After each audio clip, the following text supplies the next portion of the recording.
আপনি 5 বছর বাংলাদেশের কন্ট্রোলার অ্যান্ড অডিটর জেনারেল ছিলেন। এই প্রতিষ্ঠানটির মূল রোলই হচ্ছে ওয়াচ ডগের এবং to ensure transparency and accountability in public fund এবং ফাইন্যান্সিয়াল ম্যানেজমেন্ট এনশিওর করার ক্ষেত্রে। তো এই আর্থিক ব্যবস্থাপনার বাস্তবায়নের ক্ষেত্রে আপনি আপনার মেয়াদকালে কী ধরনের সমস্যার সম্মুখীন হয়েছেন?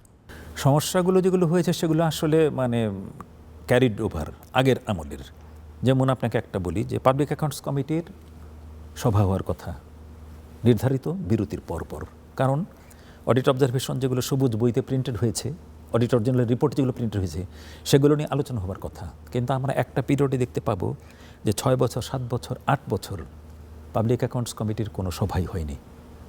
নাম কাবু আসতে হবে, যেমন পার্লামেন্ট কিন্তু ছিল তখন। তো ফলে সেইগুলো যে ব্যাকলগ পড়েছে সেইগুলো করার ক্ষেত্রে আমাদের খুব দ্রুত গতিতে বেশি পরিমাণ কাজ করতে হয়েছে। পুরনো সাক্ষ্য সাবুতকে আহ্বান করা, কাগজপত্র নথিপত্র ইত্যাদি বের করা, এবং তখন ইলেকট্রনিক ছিল না। কোনো সম্পদ একদম সম্পূর্ণ আপনার ধরুন অপসৃত হয়েছে, ধ্বংস হয়েছে। তো এবং সেই সময়ের কর্মকর্তা কেউ নাই। আর ডিসিপ্লিনারি অ্যাপের অনুযায়ী আবার অবসরপ্রাপ্ত কর্মকর্তাকে আমরা তলব করতে পারি না। এবং সেই সময় যারা আগ্রহী হতেন এইসব কাজে তারাও অনেকে মারা গিয়েছেন বা সরকারি চাকরি থেকে চলে গিয়েছেন বা বিদেশ চলে গিয়েছেন। তো এই জিনিসটার ফলে যেটা হয়েছে যে একই আইন বা একই নৈতিকতা আমরা সর্বত্র প্রয়োগ করতে পারিনি। যেগুলো সম্প্রতি হয়েছে সেগুলো নিষ্পত্তি করার জন্য আমরা পাবলিক অ্যাকাউন্টস কমিটির, বর্তমান পাবলিক অ্যাকাউন্টস কমিটির বা আমার আমলে যে কয়টা হয়েছে নবম এবং দশম সংসদে, সেগুলোর আমরা করতে পেরেছি। কিন্তু পুরনো বিষয়গুলোর অনেকগুলো আমরা ধরতেই পারিনি, কারণ সেসব লোক তো নাই। অথচ অকাট্যভাবে অডিট রিপোর্ট রয়েছে যে কোথায় অপচয় হয়েছে, কোথায় দুর্নীতি হয়েছে, সেগুলো রিকভার করা উচিত, অথবা ঘটনান্তর অনুমোদনের মাধ্যমে সেগুলো নিয়মিতকরণ করা উচিত। সেটা ছিল একটা বাধা। আর বাধার চেয়ে আমি এখানে বলবো একজনের নামই বলবো, ডক্টর মহিউদ্দিন খান আলমগীরের নেতৃত্বে যে কয়টা সভা হয়েছে পাবলিক অ্যাকাউন্টস কমিটির, সেগুলো আসলে চমৎকার কাজ করেছে। কারণ উনি আমাদেরকে খুব ভালো সাপোর্ট দিয়েছেন। আইনত কিন্তু পাবলিক অ্যাকাউন্টস কমিটি, আপনি জানেন, আইনত পাবলিক অ্যাকাউন্টস কমিটি কোনো অডিট অবজারভেশন ড্রপ করতে পারে না, তারা সুপারিশ করতে পারে মাত্র। কিন্তু সেদিক একটা, উনি ওনার পার্সোনাল ক্যারিসমা প্লাস ওনার কমিটির সঙ্গে যারা ছিলেন তাদের ইনফ্লুয়েন্সের ফলে যে অডিট অবজারভেশন আমি ধরুন 4-5 মাস পত্র যোগাযোগ করে আমি নিষ্পত্তি করতে পারি, নিষ্পত্তি অর্থ আদায় যেসব ক্ষেত্রে, সেখানে ওনাদের 2-1টা মিটিংয়ের ফলে এই কাজটা অনেক ত্বরান্বিত হয়েছে। এর কারণ আমাদের সমাজের সাংস্কৃতিক দৃষ্টিভঙ্গিও, যারা আমলা সচিব তারা চিন্তিত যে যদি এই পাবলিক অ্যাকাউন্টস কমিটির চেয়ারম্যান কিছু একটা লেখেন লিখিতভাবে, তাহলে পদোন্নতি বা চাকরির অন্যান্য জিনিসগুলো আটকে যেতে পারে। কিন্তু আমার অফিসের সঙ্গে সেটা যে না, চিঠিপত্র আছে, সময়সীমা আছে, কিন্তু উনি বললে ওই কমিটি বললে কিন্তু সেটা আমাদেরকে ব্যাপকভাবে সহায়তা হয়েছে। এটি একটি অবশ্যই ইতিবাচক আমরা তথ্য জানলাম, এবং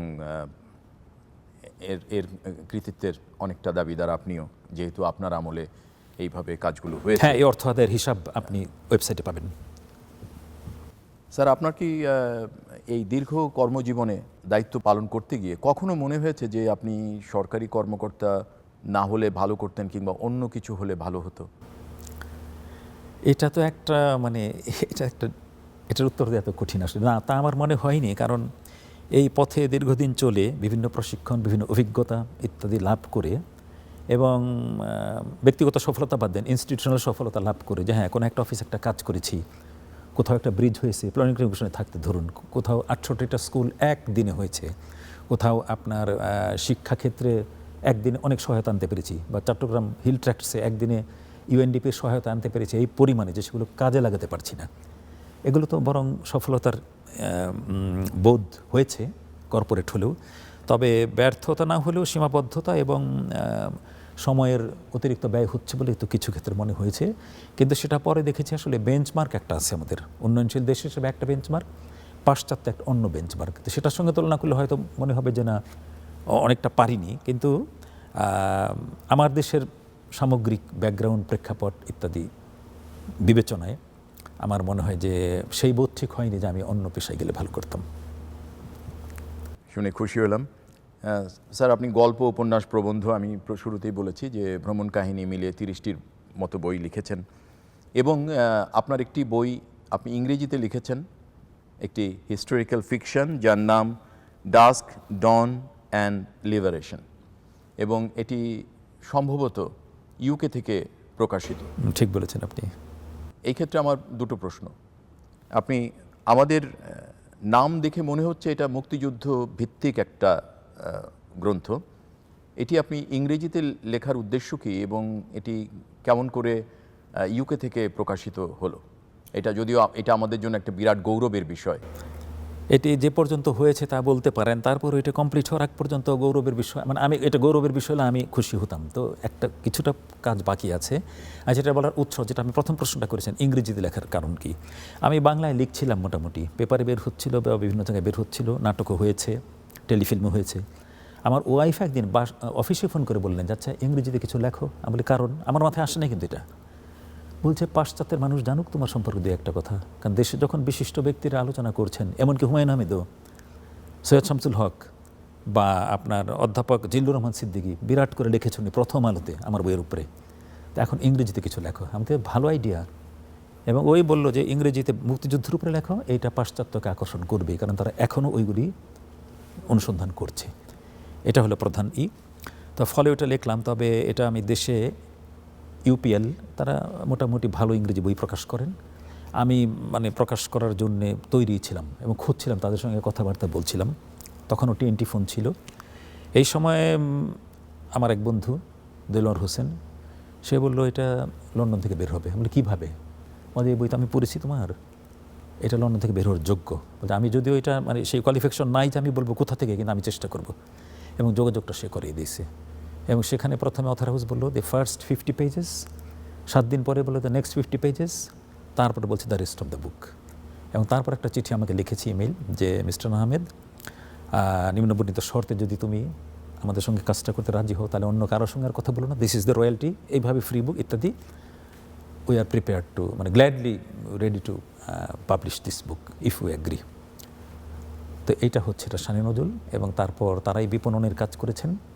এটা করতে করতে একদিন আমাকে ওখান থেকে ওটার যে সিইও মিস্টার কোরেগ, উনি বলেছেন যে হলিউড প্রতি বছর আমাকে জিজ্ঞেস করে যে কোনো বই হলিউডে সিনেমা করবার মতো উপযুক্ত মনে করো কি না। ওটা ওদেরকে জিজ্ঞেস করে, পাবলিশারের কোম্পানিকে। তো বলছে আহমেদ, আমি তোমার বইকে নাম বলে দিয়েছি। আই থিঙ্ক সো, বলে I am not a writer, but আমি তো মানে পাবলিশার, তো সব বই আমার পড়তে হয়, বই পড়া ছাড়া তো আমি অনুমোদন করি না। তো তারপর একদিন দেখলাম বছর 2 পরে আপনার হলিউড থেকে আমাকে একটা নিমন্ত্রণ করেছে যে মিস্টার আহমেদ, তুমি এত তারিখে আমাদের একটা পিচিং সেরেমনি আছে, তুমি তোমার এই বইটা আমাদের এখানে প্রেজেন্টেশন করবে। এবং সেখানে উপস্থিত থাকবে হলিউডের 6 থেকে 7 জন প্রডিউসার এবং ডাইরেক্টর। কিন্তু প্রাইভেসি এগ্রিমেন্ট আছে তাদের দুজনের মধ্যে, পাবলিশার এবং হলিউডের মধ্যে। এই কারণে তাদের নাম আমরা বলবো না, কোম্পানির নাম বলবো না। দে আর ইউজুয়ালি ওয়ার্নার ব্রাদার্স বা কলাম্বিয়া পিকচার্স ইত্যাদি, তার নাম বলছি না। তাদের সামনে প্রেজেন্ট করো তুমি, প্রেজেন্ট করলে তারা এটার ফিল্মের অ্যাডাপ্টেশনের উপযোগিতার বিষয়টা বিচার করবে এবং তোমাকে অপরচুনিটি দেওয়া হবে তোমার বই কোন দিক কী বলতে চাও। এবং এই কাজটা ওই মিস্টার কোরেগ এবং তার সহযোগীরা আমাকে মানে স্ক্রিপ্টটা লেখার কাজে এমন সহায়তা করেছে, মানে এটা ভাবা যায় না। ঠিক মতো বলেছে, এইটা তোমার বইয়ের মধ্যে আছে, কিন্তু তুমি এদিকে বেশি লিখেছ, এদিকে কম লিখেছ, আমরা এর সামারিটা কীভাবে তুলে আনতে পারি সেটা করে দিয়েছে। এবং হচ্ছে নাও প্রেজেন্টেড। এবং ওই প্রেজেন্টেশনে বা পিচিংয়ে কিন্তু প্রকাশকের ঢোকার কোনো অনুমতি নাই, দ্য রাইটার এবং পাবলিশার প্রডিউসার, হ্যাঁ ডাইরেক্টর প্রডিউসার। তো ওইটার পর আমি একটা গ্র্যাজুয়েশনের রেজাল্ট আমাকে জানিয়েছে, জিনিসটার অগ্রগতি এই পর্যন্তই। সেটা বলেছে যে 3টা ক্যাটাগরি আছে আর কি, হাইয়েস্ট, মিডিয়াম এবং লো। লোগুলি কিন্তু অনেকগুলি ফিল্ম হয়েছে, মিডিয়াম তো হয়েছেই, তোমারটা 3টা ক্যাটাগরিতেই হাইয়েস্ট গ্র্যাজুয়েশন পেয়েছে। এটা শুনে আমি খুব ডিলাইটেড এবং maybe we can expect in future. Maybe কেন এই জন্য বলাই ভালো, কারণ হলো যে ঠিক এর পরের সপ্তাহ থেকে করোনা আরম্ভ হলো। তখন তো হলিউডের সব কর্মকাণ্ড বন্ধ। তবে তারা একটা আশার কথা বলেছে, আমি সবাইকেই বলেছে যারা পাশ করেছি আমরা, যে sometimes it takes about 4 years to become a film and on many occasions they have been turned into blockbusters. এই কথাটা পর্যন্ত বলেছে। ওয়েট, যাক, আমরা সেই হতে পারে সুবর্ণ দিনের প্রত্যাশায় থাকলাম স্যার। আপনার ছবি হলিউডের মাধ্যমে নির্মিত হয়ে সেলুলয়েডের বুকে প্রদর্শিত হবে, এটা সত্যি আমাদের গোটা দেশের জন্য বিরাট গর্বের বিষয় হবে। আমরা সেই আশায় থাকলাম।